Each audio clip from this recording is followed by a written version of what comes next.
Você sabia que Porto Alegre já conta com mais de 2,5 milhões de metros quadrados de áreas verdes em parques urbanos, sem contabilizarmos praças e áreas de preservação? Estes espaços têm importante valor ambiental, pois são responsáveis por termos temperaturas mais amenas, menos enchentes, redução da poluição do ar e abrigo à fauna silvestre, sem falar da importante função como espaços de lazer e convivência junto à natureza, em cidades onde cada vez mais pessoas moram em apartamentos. Em extensão, o maior parque da nossa cidade é o Marinha do Brasil, com área superior a 70 hectares. Já o mais antigo e mais conhecido é o Parque Farroupilha, ou, como é conhecido popularmente, a nossa querida Redenção. Qual destes parques de Porto Alegre você conhece?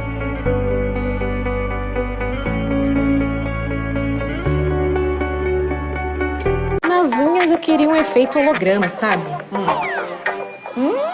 Moderna! No cabelo eu quero um corte diva de cinema. E eu posso pagar com celular?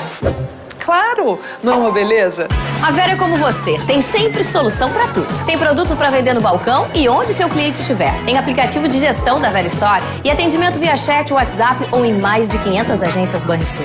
Vero, a solução completa pro seu negócio. Bem cedinho, os Schneider encontram a Estrela e a Duquesa, que produzem um leite fresquinho e nutritivo que a Laurinha sempre encontra quando vai no Zafra. A novidade é que, de uns tempos pra cá, o maridão aprendeu a fazer panquecas maravilhosas. E mais, virou malabarista. A vida acontece quando você se encontra.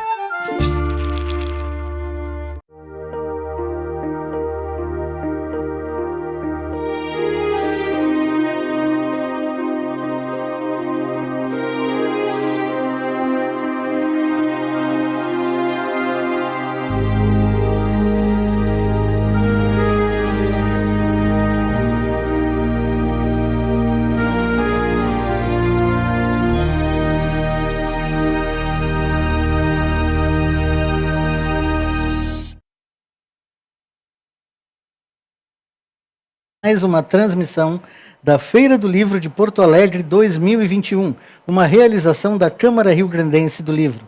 Agradecemos a todos os patrocinadores e aos apoiadores do nosso evento e damos as boas-vindas aqui direto do estúdio da feira no Memorial do Rio Grande do Sul.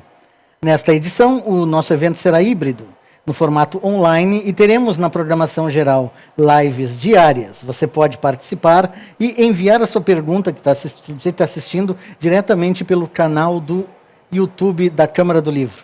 Presencialmente, teremos as bancas de livros e as sessões de autógrafos.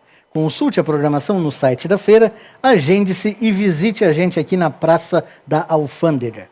Eu sou Carlos André Moreira, jornalista, crítico literário, tenho um canal sobre livros no YouTube que se chama Admirável Mundo Livro. Na atividade de hoje, falaremos sobre literatura policial, heróis, demônios, homens atormentados e a obra deste escritor que já vendeu 50 milhões de livros no mundo. Hoje nós temos a honra de receber conosco o escritor norueguês Jo Nesbø. Senhor Nesbø, muito obrigado. Por favor, a sua primeira saudação ao público aqui de Porto Alegre. Seja bem-vindo à feira. Yeah. Well, thank you so much. It's always a pleasure to speak to Brazilians and to virtually visit Brazil. It was one of the, when I was young, I said some money at least to travel to Brazil. So I was there when I was in my early 20s and was still perhaps the greatest, most enjoyable journey in my life. So I'm happy to sort of be back.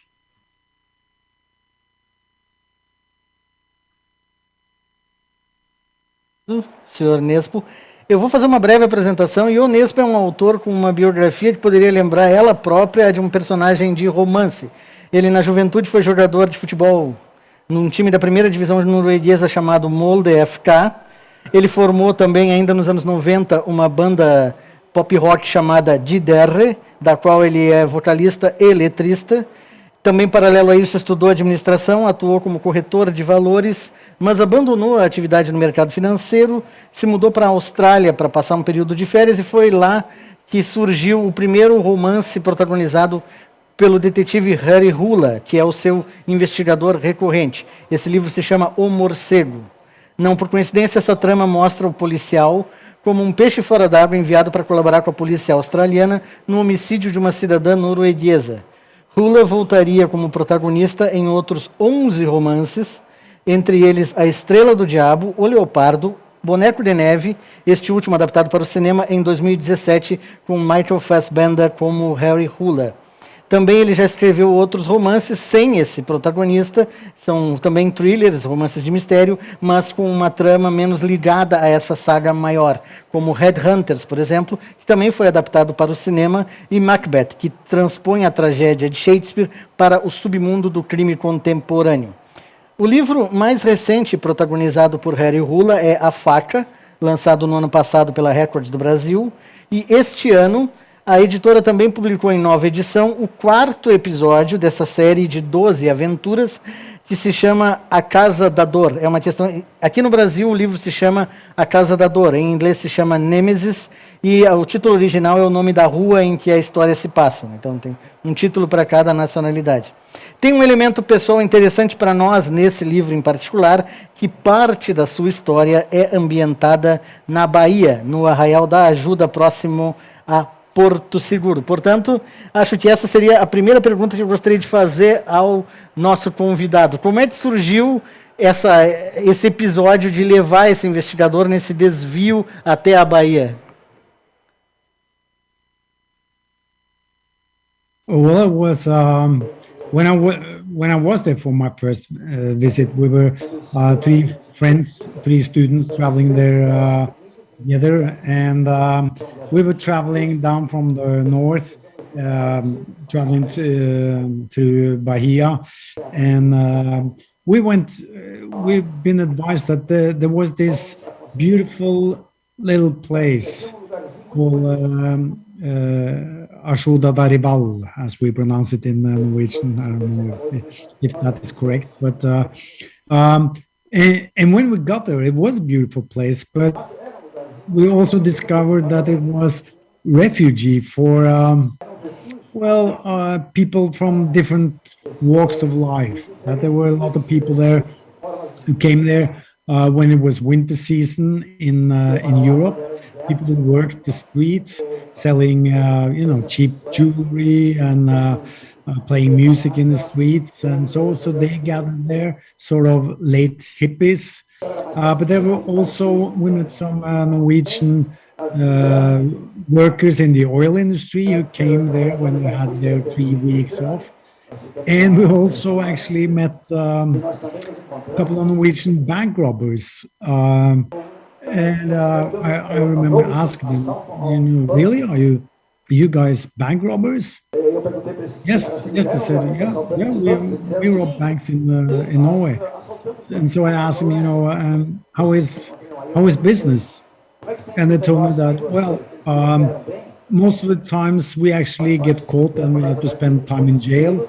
But the last robbery was successful. We didn't get caught, so now we're here. And this was when I was 23 years old or something. And experiences like that, if you become a writer, it's just a matter of time before it ends up on paper, even in a book of fiction.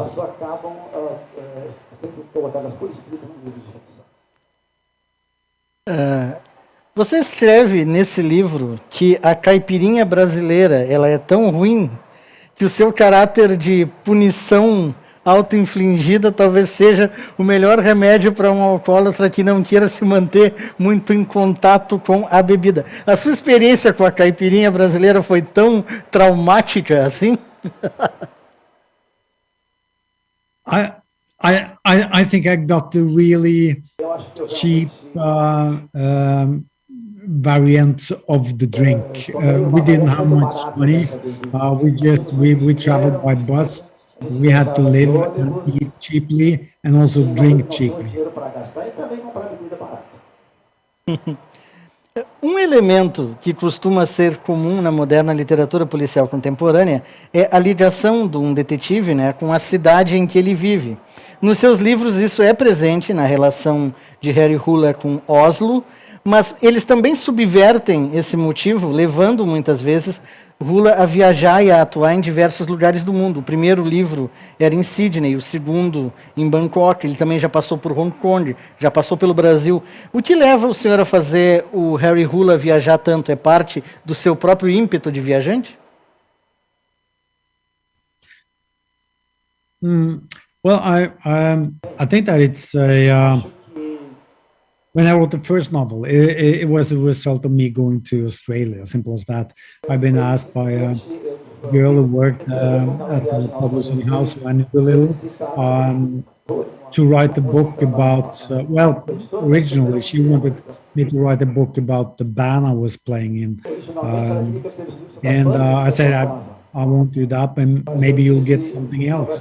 And so I was going to Australia anyway. So I figured if I'm to write a crime novel, then I might as well set it here in Australia. So that was the reason for the first novel. The second novel is mostly taking place in Bangkok, in Thailand. And the sort of idea for that book or to place it there was that I was inspired by the science fiction novels of Ray Bradbury, and I remember his Martian Chronicles, in which it takes you as a reader to a place that doesn't really exist, that is a big mystery, but it means he can sort of build up that universe from the bottom, decide everything and design it himself. And for me, at the time, seeing my readers as only being Norwegians, I had no idea I was going to translate it. I decided I'd take them to a place, a city that they didn't know that much about, and that I didn't know that much about. So I could sort of make a half real Bangkok and half fictional Bangkok that I could invent by myself.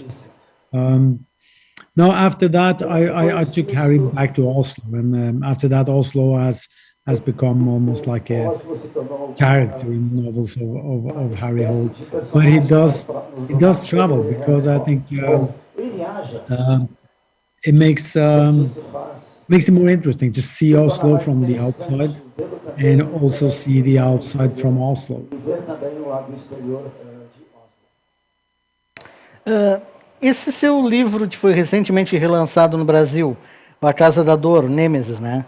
Ele foi publicado há 20 anos já, e o mais recente foi publicado no ano anterior, se chama A Faca, e nos dois casos há uma certa similaridade temática, principalmente no fato de que em determinado ponto da narrativa o Harry, que é um detetive que passa por problemas de bebida em boa parte da série, ele bebe demais e ele está numa situação em que ele pode ter se visto envolvido num crime sem lembrar disso. Isso é um elemento que volta nos dois livros, de certo modo, né? E o senhor também traz de volta um antagonista de livros anteriores, e a luta de Harry contra o vício está num dos seus pontos mais sombrios. Esse seu último romance, Faca, ele é uma espécie de súmula da série de Harry Hole como um todo? Well, I think it's the knife is certainly a sort of a climax. When I planned the long story arc of the series, probably when I wrote my third novel, The Red Breast, the book before Nemesis, there are, of course, the traditional way of doing a series is that everything comes back to status quo at the end of the book, that the universe never changes. The protagonist doesn't get any older. His girlfriend is the same. His friends are the same. Even some of the villains are the same. In the Harry Hole series, this is, of course, quite different. That Harry gets older and he loses friends. In Knife, it's probably, in many ways for me, since I've lived with these characters for so many years, it's probably the most painful of the series that I've written. I think I can say that without spoiling anything of the content. But also, for me, it's interesting to talk about Nemesis, because it's such a long time since I wrote that book, and it's interesting to revisit not only the book for the story, but also as a writer. I mean, you even writing crime fiction, you pour yourself onto the pages. So reading or relating to the stuff you wrote 10 years ago, or in this case, 15, 16 years ago, it was written in Norwegian. It's like revisiting a young version of yourself.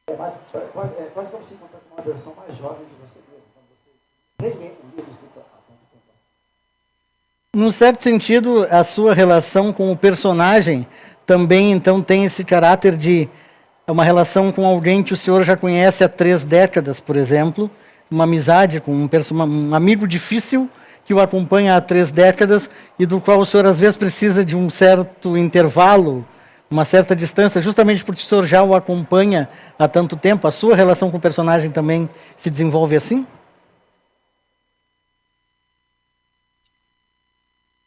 Yeah, well, I think that I've had an uncomplicated friendship with Harry, with my character. If you can say that is a friend. I'm not the kind of writer who regard my characters as friends or foes. But Harry is special. He's a very intense and dark character, but I like him. But he is the kind of friend, after having spent the weekend with Harry, you don't call him back on Monday. He's that kind of, you do need breaks from Harry. So, but he's, I think also as a writer and as a human being, with age, I think people tend to lose interest in getting new friends and focus more on their old friends, that they realize that there are there are so many facets to a friendship and to other persons, that you are getting more interested in digging deeper into those characters. That goes, I think, both for fictional characters like Harry and for friends in real life. Em não pequena parte, né, devido a livros como o seu, houve um resgate nas últimas décadas de um certo perfil de investigador policial nas narrativas de ficção, que é muito vinculado ao modelo clássico do noir, assim, nas suas origens. É um investigador de talento excepcional, muito perseverante e que tem uma vida pessoal desestruturada, normalmente com muitos demônios de casos passados, com muitos vícios que são relativos a esses demônios, muitas vezes nihilista, misantropo. No momento em que esse perfil se tornou tão disseminado em várias obras ao redor do planeta, no gênero policial, o senhor sente alguma espécie de impulso para fazer algo diverso, uma vez que o senhor já vinha fazendo algo assim há tanto tempo, antes de se tornar tão comum novamente? Well, I think that the usefulness of the crime fiction genre to describe not only the human condition but society has proved itself over so many years. And for me, as a storyteller, I see the genre as a useful vehicle to tell stories. Now, using a genre like that, you can choose to follow the conventions of the genre, the cliches of the genre, if you like, or you can try to create something completely new, or you can try to combine the two. I think my goal has been to combine the two. I mean, there are certain conventions and cliches of the hard-boiled detective novel that I have sort of embraced and maybe even exaggerated, a little like if you read Frank Miller's Sin City, his graphic novels, that is what he is doing. And I guess I was also inspired by that you are not shying away from what has been done before, but you are sort of paying your homage to that tradition. Then again, I mean, we need to modernize the crime novel and to make it relevant for today's not only society but culture and popular culture. I think that if you've seen for the last few years, maybe the TV series of Sopranos, The Wire, and Breaking Bad has sort of been the cutting edge storytellers for the last 10, 15 years. Now I think we see that in TV series, it's getting more mainstream. That is, there's more money put into it.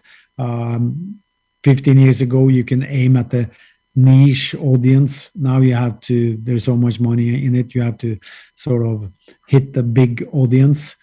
And that makes room, I think, again for maybe the novel. Maybe, and who knows, as the 2-hour movie is sort of losing in the competition and has more or less been taken over by Marvel and DC Comics, then maybe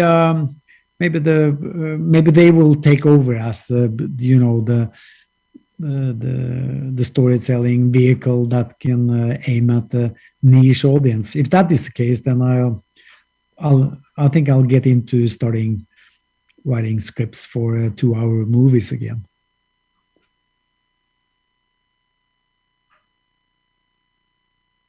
E qual a relação que o senhor tem com os derivados cinematográficos da sua obra? Por exemplo, há 2 episódios que eu considero completamente extremos, né? Porque um é Headhunters, que é uma obra que foi considerado, inclusive pela crítica, pelo público, um filme muito bem realizado e muito inteligente. Tipo, é um filme aclamado universalmente.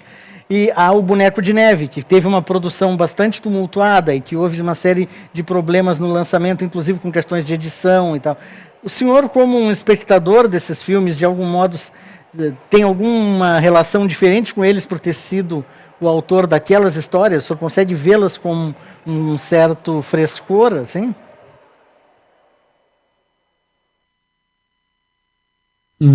Well, I think it's impossible for me to be like a normal audience for those movies, but I mean to a certain extent, because I didn't really have that much to do with the production.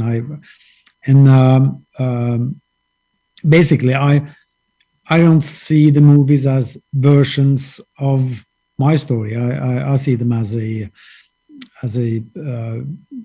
work of fiction in their own right. I think that is what you should aim for as a director, and I think definitely that is both what Morten Tullum, the director of Headhunters, aimed for. The only input he wanted from me was the last sentence of the movie. He phoned me and said that, okay, we got everything here, but we need a punchline to end the movie. So my contribution was a sentence of 11 words, I think, for that movie. And with the Snowman, Thomas Alfredsson, Swedish director, he had a very strong view on how he wanted the movie to be and how he wanted it to be quite different from novel. And he even asked me, do you mind if I take it in a different direction? And I said, no, the novel is there. Maybe the world don't need a sort of a filmatic just version of the same story. If you want to tell a somewhat different story, then you're the director, you're the storyteller now. I've done my job. but having said that, it's I think when I watch the movie, I watch it probably in a much too technical way. I look for, when there are planting, when there are, where are the plot points, when does the story turn, stuff like that. So it wasn't until I saw Headhunters a second time that I really enjoyed it. But then I was actually back in Australia. I was in outdoor theater, and I was a little drunk. So then I really liked it. I haven't seen The Snowman. I saw some cuts, but I haven't seen the whole movie.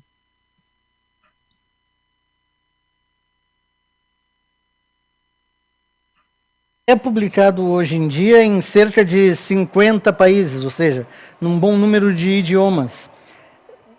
Em episódios como esse, uma feira como esta, conversando com leitores de países diferentes, há algo que se destaca como uma espécie de elemento comum à leitura da maioria desses leitores, ou a leitura de cada um dos seus leitores, do pessoal que faz parte do seu público, muda de acordo com percepções de onde eles vêm? Assim, o senhor percebe essa diferença, por exemplo, de um público internacional que lê o seu livro aqui, sei lá, no Brasil, para o seu público cativo no seu país natal, por exemplo?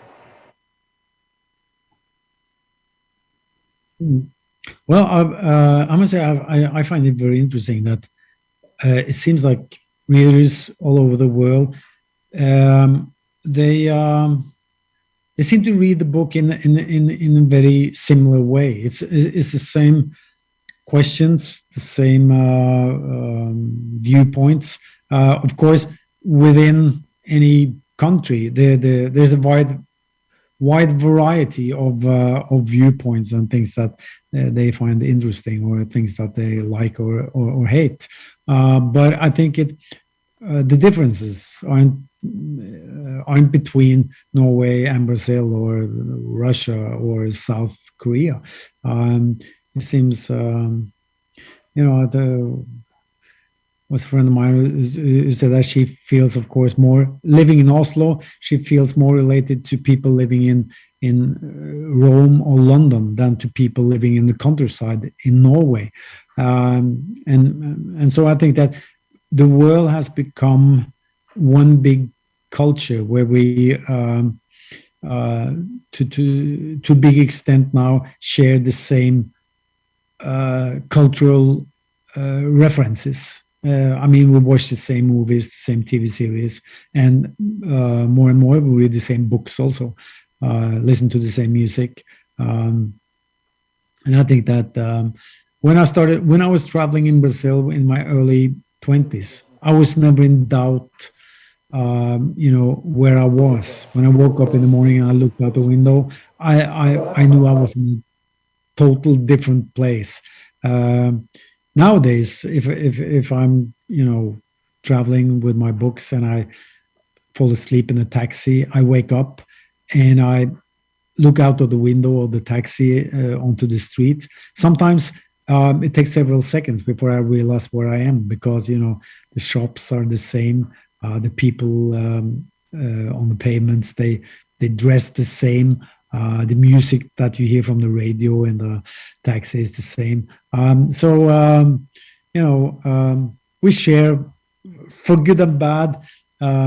We are becoming more similar to each other, and we share the same culture. Actually, I think more for the good than for the bad, because I think countries will also have the wisdom to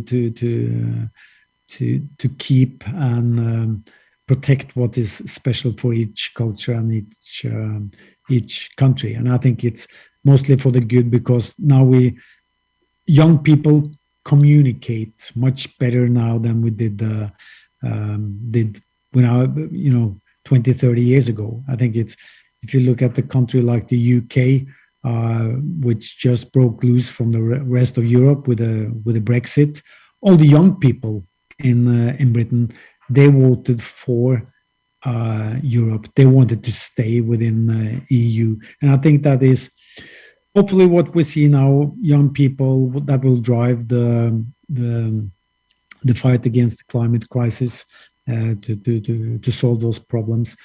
Those are young people that feel a solidarity toward not only their own family, village, and country, but see it in a more global scope. And I think that culture, literature also has done a great deal to make that possible. O senhor falou a respeito dessa característica global, né, essa globalização que ocorreu nos últimos anos. Também como resultado disso, um dos fenômenos literários que ocorreram nas últimas 2 décadas é a popularização do que se tornou conhecido como noir nórdico, scandinoir, há vários nomes, mas seria uma tradicional literatura escandinava que se tornou amplamente conhecida, que inclui não apenas os seus livros, mas os de pessoas como Anne Holt, Camilla Läckberg, Claes Östergren, Stieg Larsson, Henning Mankell. O senhor tem alguma teoria pessoal sobre os motivos desse sucesso da literatura escandinava no mundo todo? Well, I mean, I get that question quite often, and I try my best to come across as smart and intelligent and give a good answer to that question. But to tell you the truth, I have no idea. I think that it may have to do with the quality. It's not like there's not as many bad crime novels written in Scandinavia as anywhere else, but it's just that there are so many crime novels, and some of them are bound to be good. And the reason why there are so many, young talented writers using the crime novel to tell their stories in Scandinavia probably has to do with tradition. Back in the 70s, there were 2 Swedish writers, Sjöwall and Wahle, who wrote crime fiction with a political agenda, but more seriously, they wrote good books, and they sort of took the crime fiction, the traditionally pulp fiction, from the kiosks and into the serious bookstores, and they made it acceptable literature. It wasn't like it was going to be highbrow, but it wasn't the opposite either. So and actually in Scandinavia, you see there's a tradition that even the more highbrow literary writers, they will at one time have a go at the crime novel. It's just something you do. There's a famous Norwegian writer called Aksel Sandemose, who is definitely not a crime writer, but he once said that there are only 2 things worth writing about, and that's love and murder.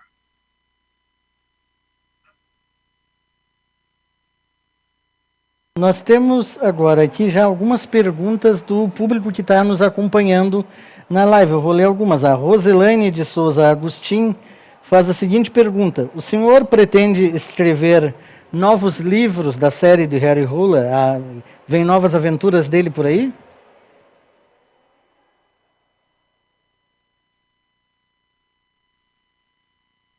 Yeah, well, I've just started planning and playing around with some ideas for a new Harry Hole novel. I have, like I said earlier, I did write the long arc of Harry a long time ago, and I'm still following that arc. But within that arc, there are room for new and fresh stories. So that's what I'm working on right now. At the end of The Knife, he rolled the dice to see where he's at the airport, looking at the departure, where he can go, so he's rolling the dice. So we'll see where he ends up.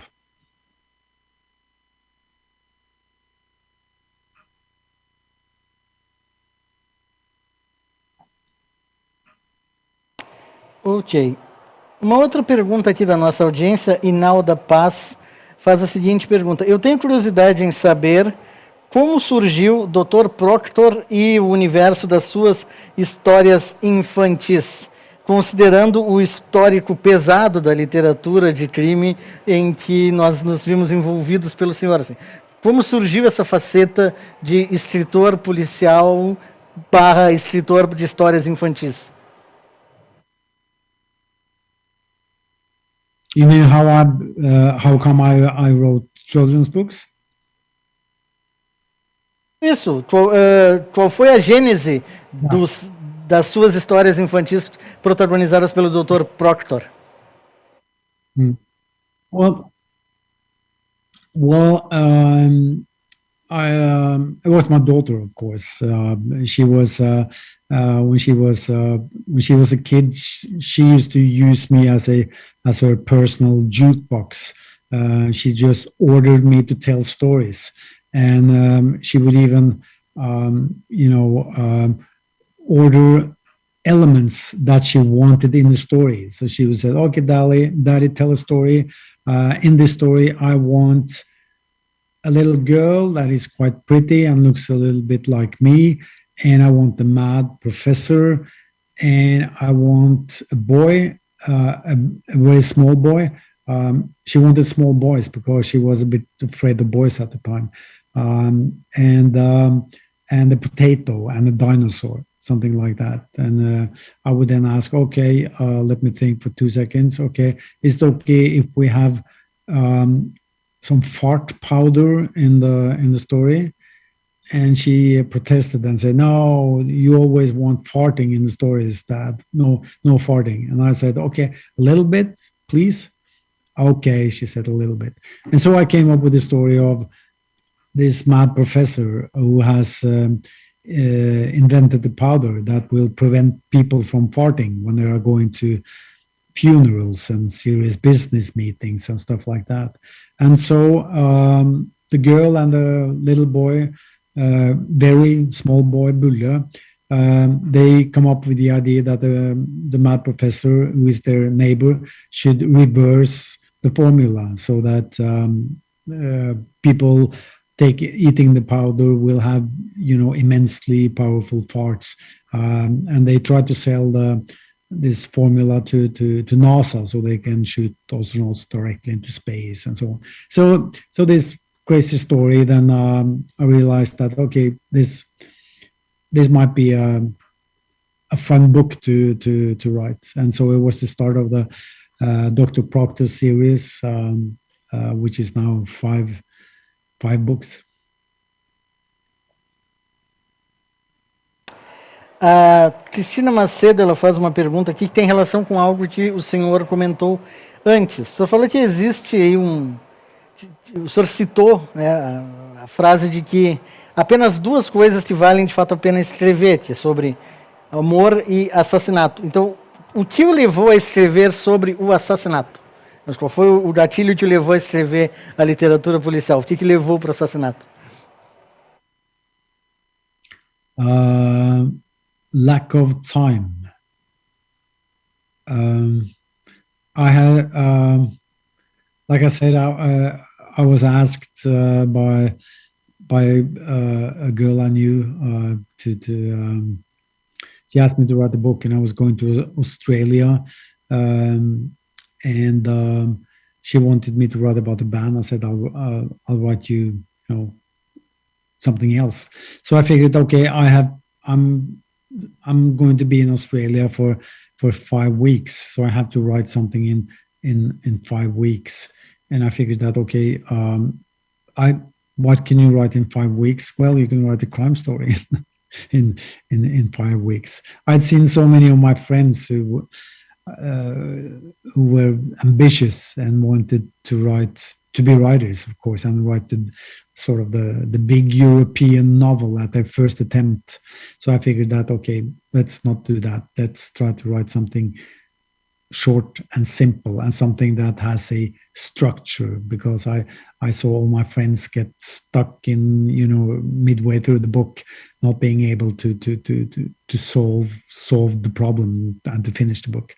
So that was the reason why I started writing crime fiction. Then and at that point, it wasn't like I hadn't ever written anything before. I had written, lyrics for my band for many years, and I've written some short stories. But it was what I realized when I started writing the crime fiction novel is that especially in a whodunit story, like The Bat, you have this game going on with your reader. It's almost like an interactive game where you are allowed to manipulate your readers within reason, of course, and you have to be fair. But I like that game. It means that I also realized that your reader will read each sentence with a certain concentration when they realize that, okay, here's a reader who is going to trick you if you don't pay attention. And so after having been published with that first novel, I wasn't sure that my next novel was going to be a crime novel, and I definitely wasn't sure it was going to be a Harry Hole novel. I thought maybe that character was a one-off thing, but I had, I had enjoyed the ride with Harry so much that I decided I wanted to use him again. And I also realized that he's a character full of paradoxes, and that it was interesting. I liked the fact that he was balancing on the thin line between light and darkness, good and bad.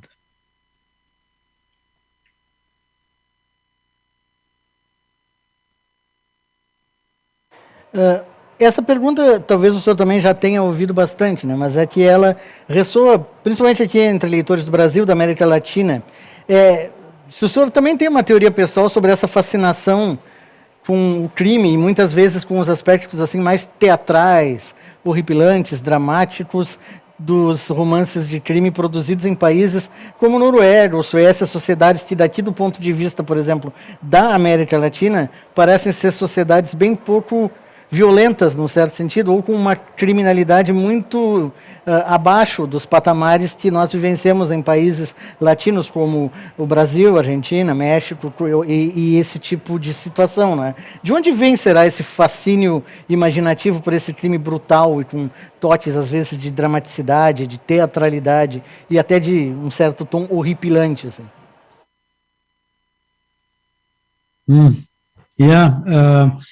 Again, I really have no idea. It's I can speculate. It's I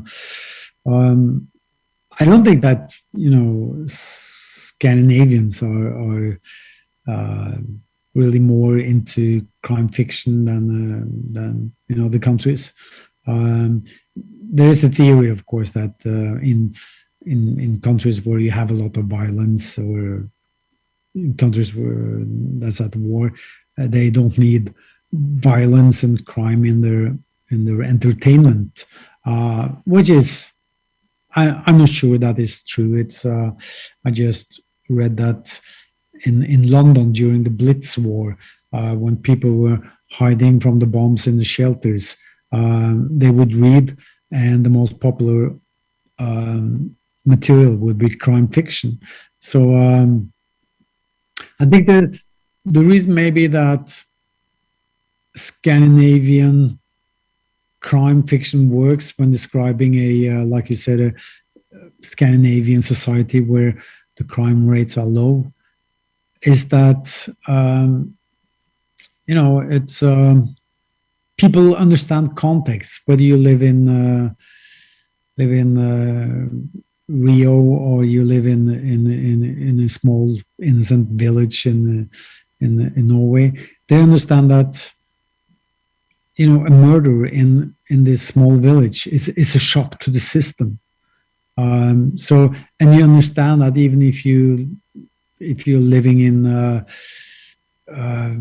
Acapulco and there's a murder being committed outside the room where you're living, you can understand that.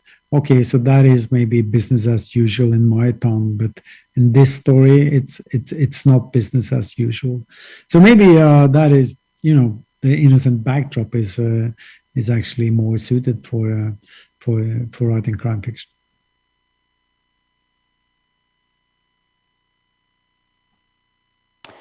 Outra das pessoas que está acompanhando aqui a nossa live, obrigado a todos vocês, a Débora Souza pergunta: teremos mais livros seus adaptados para o cinema em breve?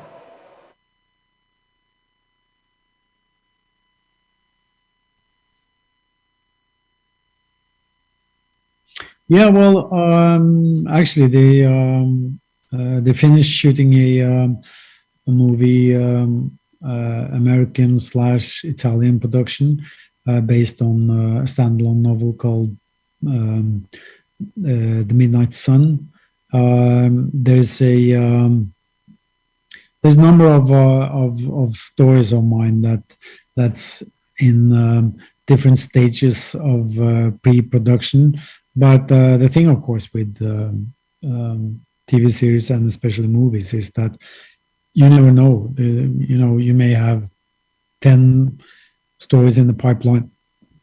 One of them, or maybe none of them, will end up on the screen. That's just nature of the business. So I concentrate on the novels. I write novels, and if there's a TV series or a movie based on one of my books, I just hope that they'll be good. Not for the sake that it's my stories. Like I said, I've already written my story, but it would make me happy if my input can be part of something that is good and worthwhile watching. Ana Helena Lima, outra das pessoas que está nos assistindo aqui, ela faz uma pergunta que já pode emendar com uma outra que eu gostaria de fazer. Ela pergunta se você poderia falar um pouco sobre o Henning Mankell, que é um outro que, durante muitos anos, o senhor e ele foram os principais autores escandinavos, digamos, conhecidos aqui no Brasil.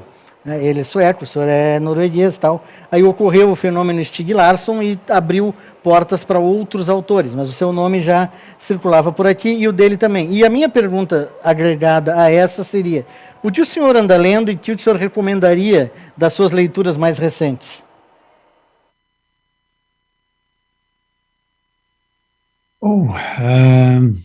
If I can recommend any reading, okay. I have a couple of books lying around here.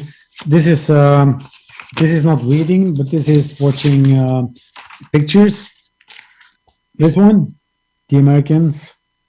I don't know if you know it, but it's a classic. It's the photography of Robert Frank, who's traveling around in America, and the photos are they are absolutely fantastic. And for people who are interested in literature, there's an introduction by Jack Kerouac, the writer, of course, of On the Road.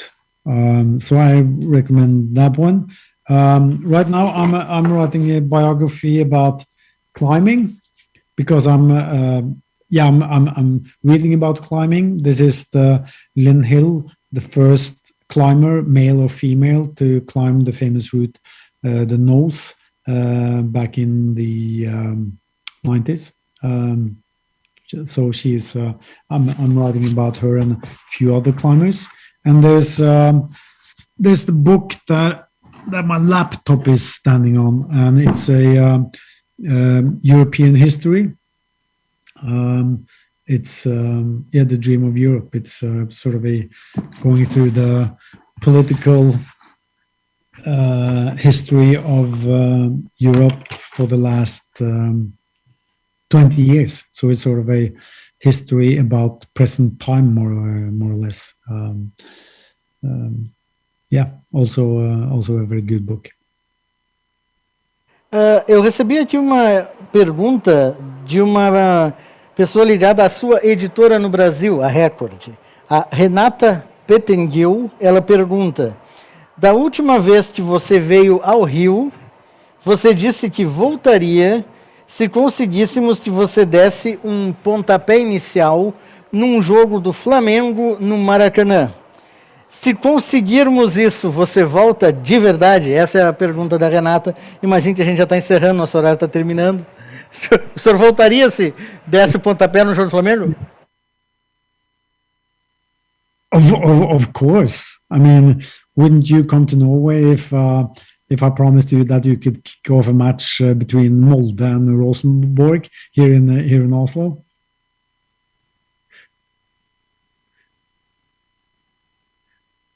Infelizmente, o nosso tempo está acabando. Eu gostaria de agradecer, primeiramente, muitíssimo a todos vocês que acompanharam essa nossa conversa. Foi muito bacana. Obrigado pelas perguntas que vocês também nos enviaram. E agradecer, primariamente, ao nosso convidado, Jo Nesbø, que estava até aqui, né? Eu vou lhe pedir que o senhor faça uma última colocação, né? Tem algum último recado que o senhor queira dar para os nossos espectadores agora? Estamos acompanhando ao vivo.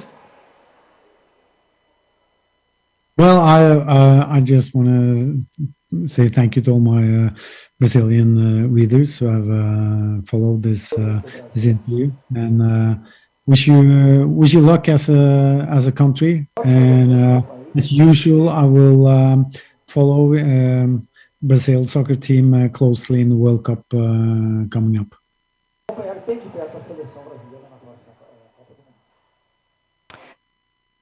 Muito obrigado novamente, senhor Jo Nesbø. Obrigado a todos que nos acompanharam.